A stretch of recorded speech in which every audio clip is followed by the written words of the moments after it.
जय श्री राम प्रेमी भक्त। प्यारे भक्तों, हमारे संत नाम के लिए क्या कह रहे हैं, थोड़ा ध्यान से सुनिएगा और जीवन में अवश्य उतार दिएगा। हमारा आपसे यह नम्र निवेदन है, क्योंकि संतों की वाणी अटपटी, झटपट लखे न को, जो कोई झटपट लखे तो तुरंत ही दर्शन हो, इसमें कोई संदेह नहीं है। लेकिन लोग श्रद्धा भाव विश्वास करते नहीं हैं, और जो कर लेते हैं वो निरंतरता से नहीं करते हैं, इसलिए जीवन में वो असफल रहते हैं और नाम की महिमा को जानते नहीं हैं।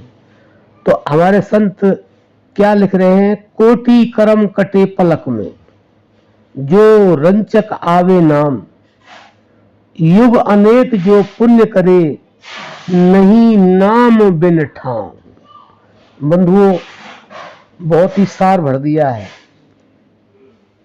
संत कह रहे हैं यानी कि कोटि कर्म एक पलक में कट जाते हैं। अब ये कहने में तो बहुत अटपटा लग रहा है कि हमारे कोटि कर्म है, हमारे बंधन है, वो एक पलक में कैसे कट जाएंगे, इस पर विश्वास नहीं होता है। लेकिन यह 100% सच है। आगे में ये लिख दिया ना, कोटि कर्म कटे पलक में, जो रंचक आवे नाम, यानी कि थोड़ा सा भी नाम अगर हमारे अंदर उतर जाए, थोड़ा सा भी, पूरा नहीं, थोड़ा सा भी नाम, तो कोटि कर्म एक पलक में कट जाते हैं। लेकिन उस नाम को लोग जानने का प्रयास नहीं करते हैं। क्यों नहीं करते हैं? तो उनको आवश्यकता ही नहीं। बस उन्होंने तो ये लिख रखा है कि खाओ पियो मौज उड़ाओ, इसीलिए जग मिला है।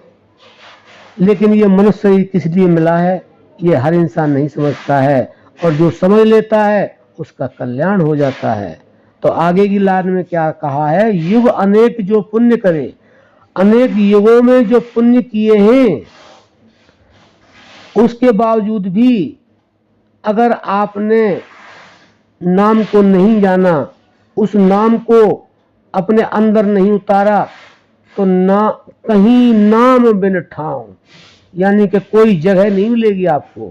कितना ही आपने पुण्य कर लिया है और युगों से करते आ रहे हैं, लेकिन अगर आपने नाम को नहीं जाना और अपने अंदर उसको नहीं उतारा, तो आपको कहीं जगह नहीं मिलेगी। तो बंधुओं, ये दोहा हमें ये दर्शाता है कि हमें उस नाम को जानना चाहिए, और उसको नाम को जान करके हमें अपने जीवन में उतारना चाहिए। और जब हम अपने जीवन में उसको उतारेंगे तो हमें वह प्राप्त होगा जो वाणी से बताया नहीं जा सकता है। क्योंकि नाम वो चीज है, नाम लिया तिन सब लिया, सकल वेद का भेद, बिना नाम नरके पड़ा, चाहे पढ़ता चारों वेद।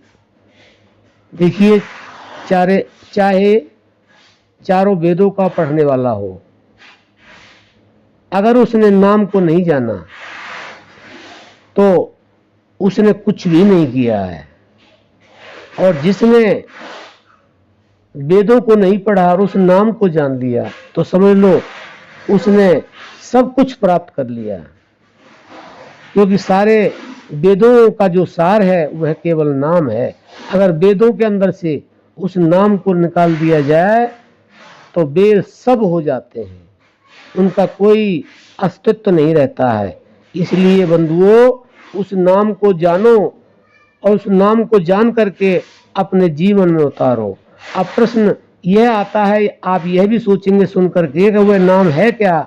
वो स्पष्ट बताते हैं, संत समझाते हैं, इशारा करते हैं, वह श्वासों के अंदर खुला हुआ है। जैसे दूध के अंदर मक्खन नजर नहीं आता, प्रयत्न के द्वारा उसको निकाला जाता है। यानी कि पहले दूध को गर्म किया जाता है, फिर जमाया जाता है, फिर उसको बिलोया जाता है, उसके बाद मक्खन निकलता है। ऐसे ही आप अपनी श्वासों के द्वारा अगर अपने जीवन में श्रद्धा भाव और विश्वास से जुड़ जाएंगे तो उस नाम का आपको अनुभव होगा। और जब उस नाम का आप अनुभव होगा तो आप उसको अपने जीवन में उतार पाएंगे।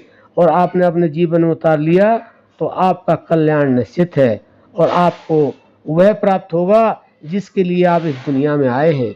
तो आशा करते हैं आपने कुछ समझ लिया होगा। इस नाम को जानने का प्रयास करें और अपने जीवन में हर तरह से सफलता प्राप्त करें और अपने जीवन का जो मनुष्य जीवन मिला उसका कल्याण करें। अब हम अपनी वाणी को विराम देते हैं। जय श्री राम।